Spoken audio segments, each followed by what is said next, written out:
Da questa casa, ove nel 1925 il primo foglio clandestino antifascista detta alla Resistenza la parola d'ordine non mollare, fedeli a questa consegna, col pensiero e con l'azione, Carlo e Nello Rosselli, soffrendo confini, carceri, esili in Italia, in Francia e in Spagna, mossero, consapevoli per diverse vie, incontro all'agguato fascista, che li ricongiunse nel sacrificio il 9 giugno del 1937 a Bagnolet de l'Orno, ma invano si illusero gli oppressori di aver fatto la notte su quelle due fronti. Quando spuntò l'alba, si videro in armi su ogni vetta d'Italia mille e mille con loro stesso volto volontari delle brigate Rosselli, che sulla fiamma recavano impresso grido lanciato da un popolo all'avvenire, giustizia e libertà.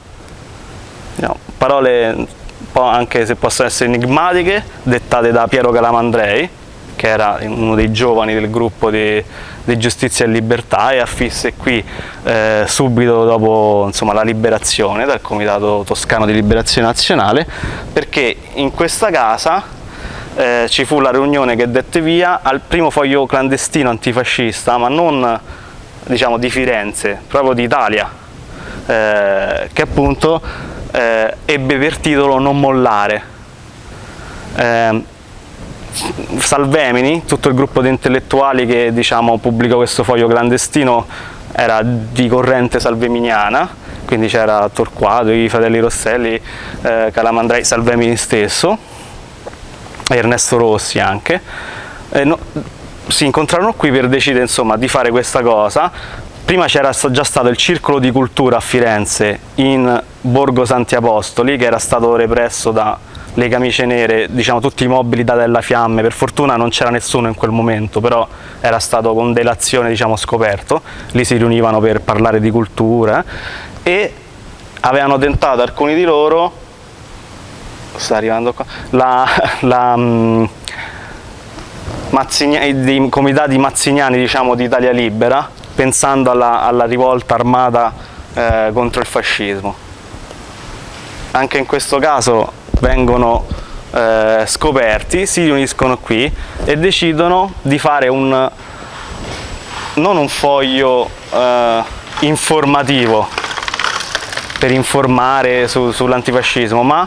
proprio come sfida, come in qualche senso disobbedienza civile alla legge che reprimeva la libertà di stampa. Quindi era proprio una sfida aperta al regime. Il titolo che Salvemini racconta che stava prendendo piede era quello di Il Crepuscolo, ma poi l'obiezione era che crepuscolari era un aggettivo un po' di destra, diciamo, e allora a un certo punto Nello Rosselli ebbe quest'idea non mollare, cercando di portare in positivo proprio, diciamo, ribaltando poi il motto fascista, e quindi venne subito preso come titolo. Ovviamente veniva stampato in 2-3 mila copie, ogni volta cambiando tipografia, come si fa, insomma, con i fogli clandestini, e importantissimo, durò, diciamo, meno di un anno l'esperienza prima di essere scoperta, sempre per una dilezione di uno di questi tipografi. Importante perché fu, grazie a questo periodico Non mollare, non aveva una cadenza fissa, nella testata sotto c'era scritto in corsivo esce quando può, diciamo, non era un settimanale, esce quando può, e fu quello che per primo, con un memoriale di Filippo Filippelli, un avvocato e un giornalista fiorentino, con una tiratura di 25.000 copie, che oltrepassò anche Firenze, accusò Mussolini del delitto Matteotti nel 25, quindi come mandante, riconobbe Mussolini come mandante del delitto Matteotti. Appunto, dopo la delazione di questo tipografo vennero, diciamo, scoperti, costretti a interrompere la pubblicazione, perché alcuni vennero arrestati, altri, appunto, come i fratelli Rosselli, in esilio e poi uccisi nel 1937. Altri finirono come Ernesto Rossi al confino di Ventotene, arrestato nel 1930, altri alle murate, insomma, e via dicendo.